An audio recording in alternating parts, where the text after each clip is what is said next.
If you are in Melbourne, one of the places that you definitely do not want to miss is the State Rose Garden. The State Rose Garden is located in a suburb called Werribee. And Werribee is around 30 kilometers out of the city of Melbourne. Now, the best time to come here is during springtime in September to November because that's when the flowers are in full bloom. Now, the road to the State Rose Garden is this one I'm showing you. Yes, it is a dirt road, but actually the dirt road is only around 500 meters from the bitumen road. It can be a little bit of a bumpy ride because there may be some potholes on the road or it might be a bit dusty. But yeah, it's not a long drive from the bitumen road. So yeah, you'll be very fine. Now, when you get to the parking, there are ample parking for the visitors, but I suggest that if you want to secure yourself the best spot, which is closer to the garden, is to come a little bit early so that you can have the best parking for yourself. Now there are grassy areas that you can actually park as well if there is nothing else. So there are a lot of trees, particularly when it's very hot days, sunny days. So you can park under those trees there. As you can see, there are trees, there are cars parked under the trees. Now, beyond those trees are actually undercover picnic areas, and there are also gas, hot gas plates that the council have provided just in case you want to, have a little picnic with a family or have a barbecue. So it's just beyond those trees. So yeah, it's very convenient. Now, look, there are tourists that come here by busloads. So, like I mentioned, yes, come at the right time so that you can secure yourself the best parking for your visit. Now, um, this is the entrance to the State Rose Garden. So the entrance is free, you don't have to pay.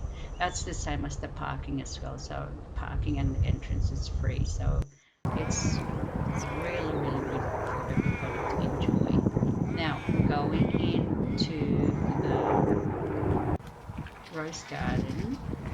So this is what it looks like. Now, as you enter, so there's that sign. It gives you an information. You can read information about what um, what the garden or the history of the garden. As a matter of fact, I believe the garden was opened in 1986. Yeah, 1986, and actually apparently it won an award of excellence in 2003, which was given by the World Rose Association in Europe. So yeah, and as far as I know, there are 5 garden beds in the garden, and the garden beds represent each petals of the Tudor rose. Now, in the middle, apparently in the middle of the garden is a gazebo. The gazebo represents the heart of the garden, and the walk path represent the stem of the garden. So I'm gonna show you the walk path in a few minutes. So here's a snapshot of the history of the garden. Now, see that gate? That gate actually leads you behind those trees where in the Werribee mansion is located at. So yeah, so here's just a little footage of what the garden is all about. And yeah, that's right, I forgot. So the place is actually maintained by volunteers, so they don't get paid to look after the place. So if you want to donate for a cause, yeah, they are actually happy for you to do that. Now, this is the main, this is more like the main walk path to it, but there are other, walk path to the rose garden. But this walk path actually represents the stem of the flower, the stem of the rose. So, so I'm walking now. So see the arch. The arch actually, ev- so the arch actually, all arches are actually planted with climbing roses. So they come in different colors. So I'm walking now to, this is more like this path represents the stem of the two-door rose. So the gazebo that you can see in front of me that I'm walking towards is the heart of the garden. So around the gazebo, they planted white roses, white colored roses. So, and then outside around the gazebo, they planted varieties of roses. So apparently in the olden days, you know, the the the history is that the two countries in Europe that disagreed with each other. So the Tudor rose actually represents like a unity between two countries. That's why in the Netherlands they planted white roses, and around the heart of the garden, or around the heart of the gazebo, they planted varieties of roses. Now, so this is the, every footpath of the garden divides each garden bed, and they planted standard roses on the side of the footpaths. Now, so these are the garden beds, and then again, so they divide the garden beds with a footpath, and on each side of the walking path are standard roses. So there again, another garden bed, and oh, look at this one. Look at those flowers. They are so majestic. They're just beautiful, all red. I think this is my favorite part, the red blooms. So here's another garden beds.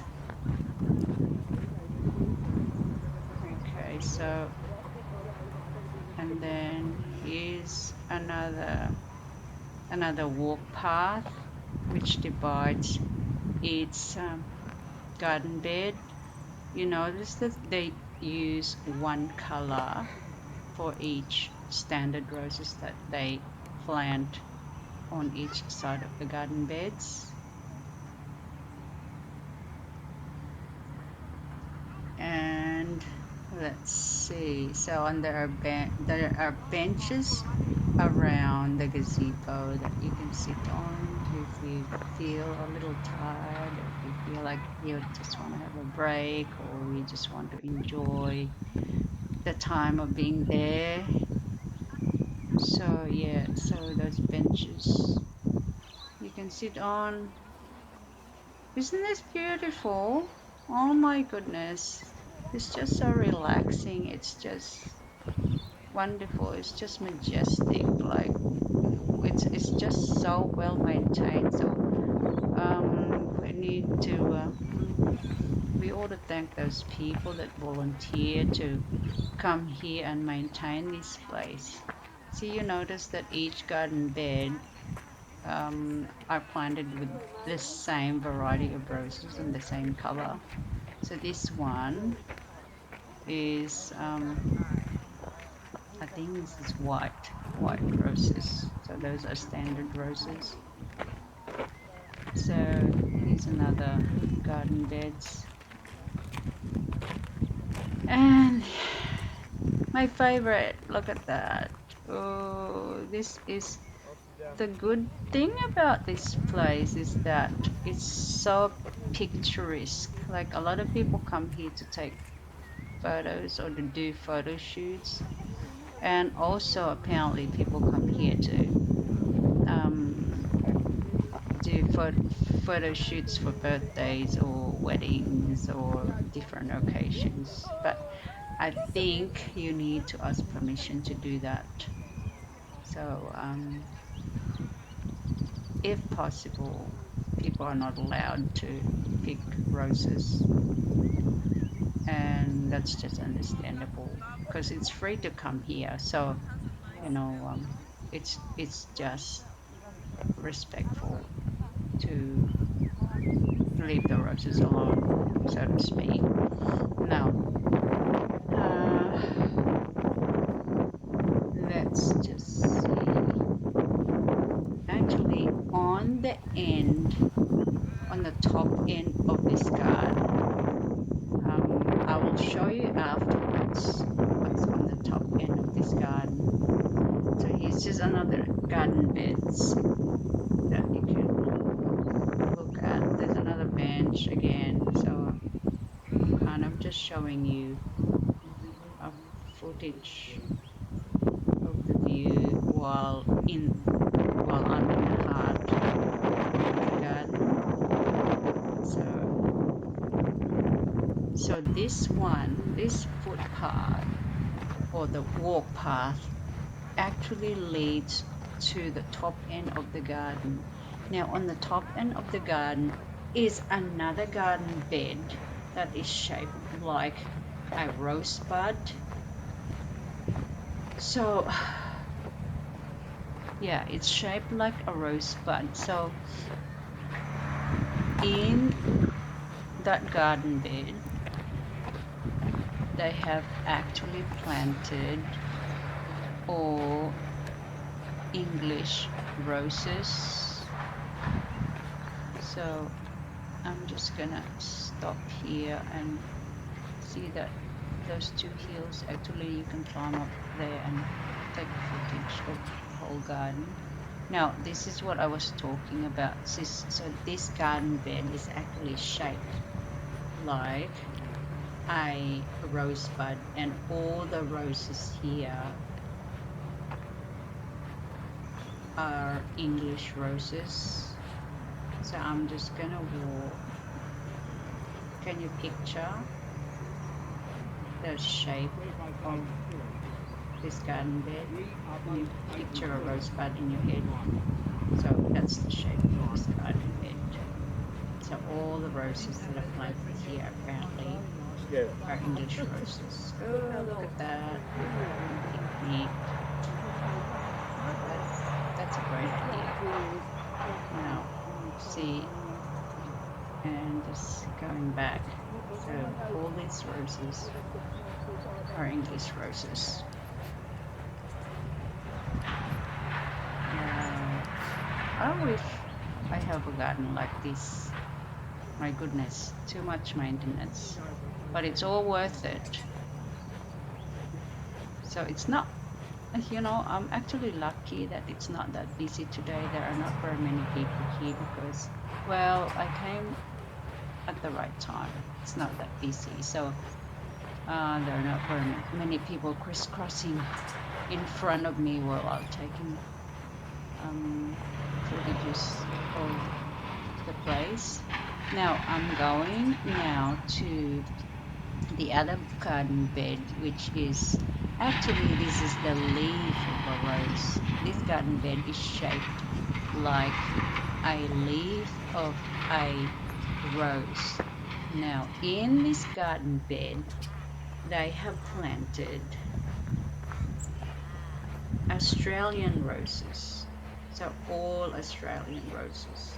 Now, I think I forgot to tell you that in the garden itself, mind you, there are around 5,000 roses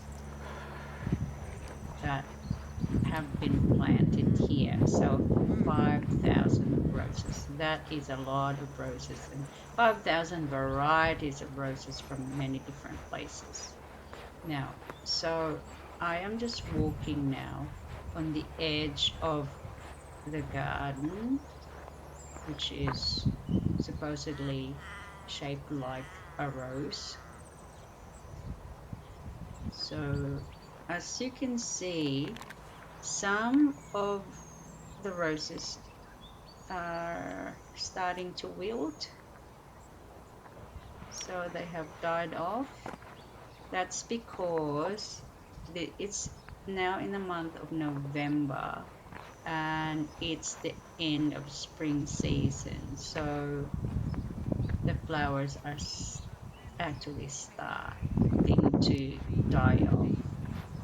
So some are still in full bloom, but a lot of them are now starting to sleep, starting to wilt. So here's now outside of the garden beds are climbing roses. See, I'm just walking, giving you a view footage of the outside of the garden bed. See, every garden beds or the edges of the garden beds have been planted with its other climbing roses or large standard roses. See that? Yeah, in varieties of colors. So like I said, this garden has been here since 1986, which was a very long time ago. So it's free to come here.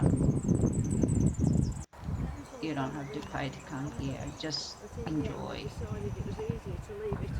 Wow, I wish my garden is like this. Look at that. Just magical. Just fantastic.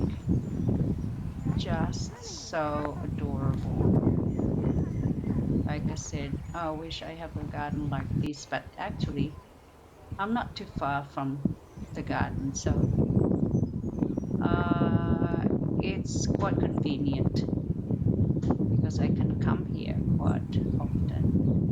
Now, I am standing on the top of that dirt, grassy dirt.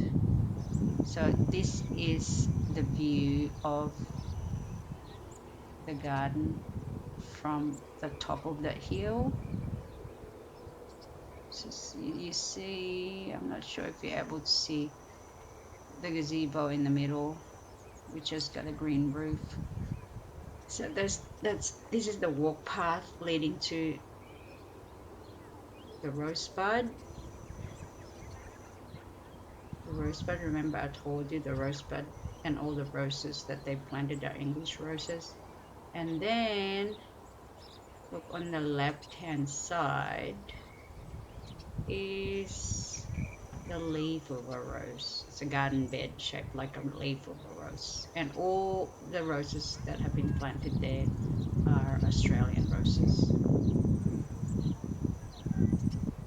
So here, scrolling through for you to see, and back to the walk path towards the main garden beds. What do you think of that? Yes, we need to applaud those volunteers that come here and look after this place for us.